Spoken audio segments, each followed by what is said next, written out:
بإسلامي وإيماني أضاء الكون وزمن بإسلامي وإيماني أضاء الكون وزمن الحمد لله لا إله إلا الله وصل على محمد. Her qandaq bir insan bir g'oyaga, bir nishonga yetishni maqsad qiladi. G'oya nishonga yetishdan burun o'zining yetmoqchi bo'lgan nishoni va g'oyasini yaxshi tanlab, u tanlagan nishon oxiratda asqatamdi. Allohning rizoligiga erishtiramdi.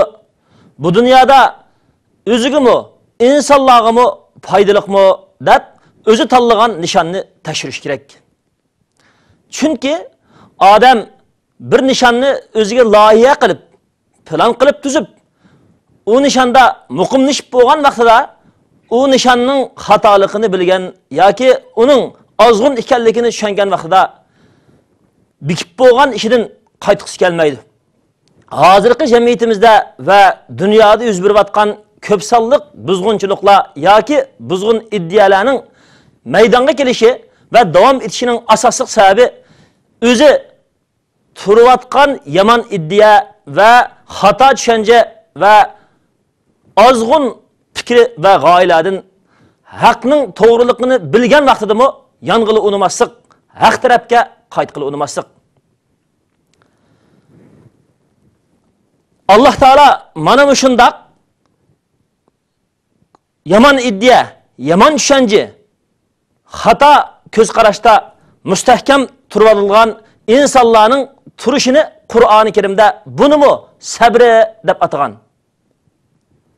Hozir biz sabri degan hukmni ko'p ishlatadigan bo'lib, bu sabrning to'g'ri ifodasi va bu sabrning to'g'ri bo'lgan tushunchasi bizga foyda bersa, biz nishonimizga va oxiratdami baxtimizga erisha olamiz. Ammo o'zimiz turayotgan yo'l sabr deb atalgani bilan yoki sabr qildi degan hukm bizga ayon bo'lgani bilan buning oxirgi nishoni va yetgan g'oyasi yomon xato bo'lsa, bizni dunyodami, oxiratdami va bizga ergashganlarni va atrofimizdagilarni halokatga, baxtsizlikka ilib boradi. Chunki bu davom etish, turish, jur'at qilish, g'oya nishonni mayli yaxshi bo'lsin, mayli yomon bo'lsin, vujudga chiqarishni sabri deb atirdi. Shuning uchun Alloh taolo yomon iddiyadagi sabrlik, yomon iddiyaga mustahkam turish, yomon iddiyaga ching turib olishni Alloh taolo unimi Qur'oni Karimda sabr atab, sabri degan nom bilan atab dediki, A'uzu billah وانطلق الملأ منهم أن امشوا واصبروا على آلهتكم إن هذا لشيء يراد. O insanların kattıbaş guruhi sizlar minglar sabr qilinglar, ching turinglar. Sizlarning ilohlarga asli dunyoda Allohdan boshqa, hayotlikda Allohdan boshqa iloh yo'q. Amma hammasi ular qo'ygan yolg'on iddia, yolg'on ism, yolg'on ilohlar. Mushu ilohlar, mushu yolg'on o'ydirmalar va shularning nomidan kelib chiqqan fikri, iqim, tushunchalarga ching turinglar, sabr qilinglar deb guruhvaz, kattavash, jamoat, har turlik dunyodagi zolim millatlar o'zining fuqarolarini her türlü tecavüzçilik kılvatkanlar özününki kuludaki aciz ergeçişlerini muşundak yalgan batıl ilahlarga, yalgan fikir şencelerge, hata iddia, hata boğan köz kıraşlarga başlaydı. Muşununla çın turungla deydi. Dep Allah Subhanahu wa Ta'ala hem bunu emniyetini ihbar dedi ki muşununla emli harekette, emli yüzünde, emli boğan planda muşu yalgan ilahlarning fikri, iqimi, tushunchasi, xato bo'lgan o'ydirumlarini maydonga keltirishda o'zinglarning barliq qurbonliklarini biringlar deb ular o'zining puhralari agashtirini mushuningga buyuruydi deydi. Deb bulab ular bizning hayotlikdagi, yashashdagi maqsadimiz mana mushu. Biz mushu yolg'on iddia, xato fikri, xato tushunchani dunyoga yayish, kengaytirish deydi.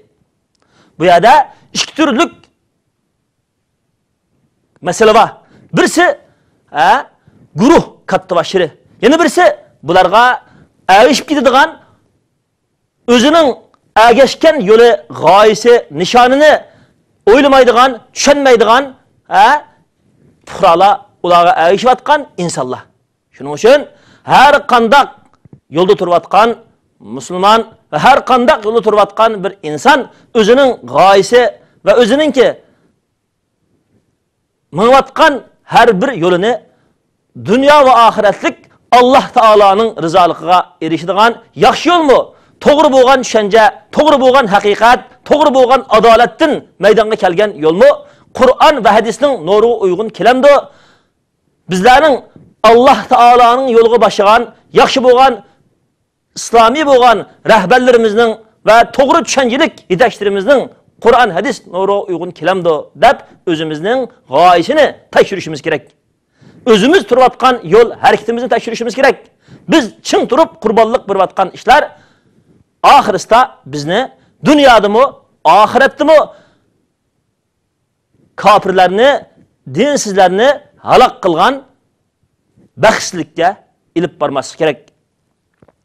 Mana shundoq o'zining g'oyasini aniq belgilamasdan yomonlikqa, kufrga, dinsizlikqa, shirkka ching turib olgan xato tushuncha, xato fikrini, xato bo'lgan iloh va ularning yolg'on o'ydirimlaridan maydonga kelgan iddia hukmlarni, qonun siyosatlarni to'g'ri deb tushunib, musulmonlarga va ularning hayotiga buzg'unchilik terayotgan mushundoq insonlarning, mushundoq kattabash kofirlar va zolim tajovuzlarning har turli jamiyatdagi kishilarga yetakchilik qilib, kishilarni haq yo'ldan ozdirishga yomon iddia tarqatayotganlarning mushu sabrisining natijasini Alloh Qur'onda so'zlab dediki, bu sabrning natijasi shundoq yomon bo'ladiki, bular mush sabrisga oxiratda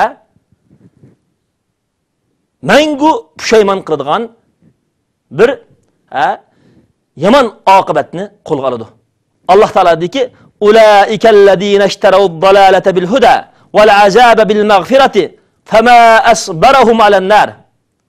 Mana shundoq yomon iddia, yomon hukmda, kufr shirkda, ozg'unlikda, xato tushunchada, nahaq ishida, nahaq harakatida ching turib oladigan, g'oya nishonini Alloh rozi bo'ladigan, musulmonlarga yaxshilik yetkazadigan, musulmonlarning dunyo va oxirat baxtiga sabab bo'ladigan, insoniyatning dunyo va oxirat baxtiga, yaxshiligiga, haqiqiy to'g'ri bo'lgan, yaxshi bo'lgan hayotga, adolatga ega bo'lishiga to'sqinlik qilib, ularni yomon iddiyaga ching turishga o'zining kuchi, o'zining barliq iqtisodi, fan texnikasi va barliq yuz obro'y bilan to'sqinlik qilib, to'g'ri yo'lga to'sqinlik qilib, yomonlikqa buyuradigan mushundoq insonlarning eng yomon oqibati shu bo'ldiki, bular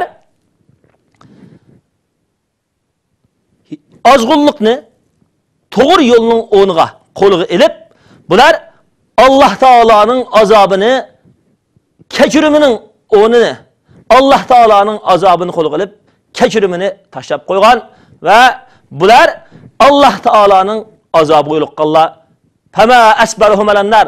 Mana mushularni Allohning azobi bo'lgan do'zaxga nima degan sabr qildirgando? Bakmi sabrjonlar ekan bular.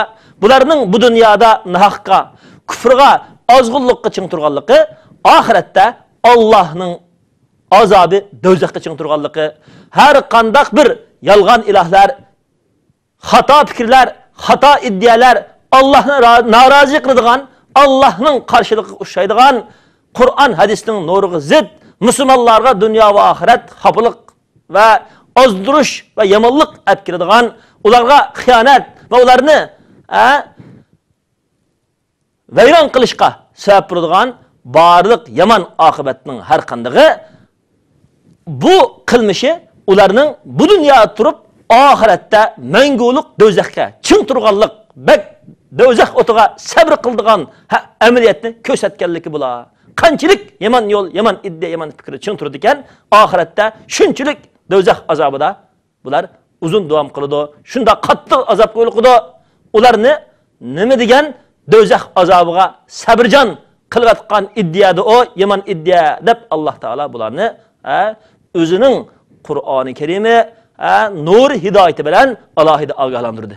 Shuning uchun har qanday bir qarindishimiz turayotgan g'oyimiz, o'ltirayotgan yo'limiz, iddimiz, qilayotgan harakatimizda tafakkur qilib, biz hozir chuchib xato iddia, xato fikri, yolg'on ko'z qarashlardan darhol Allah tarafiga qaytib kelmasak, biz mangu chiqqil bo'lmaydigan azobda buning xabarligini tatimiz.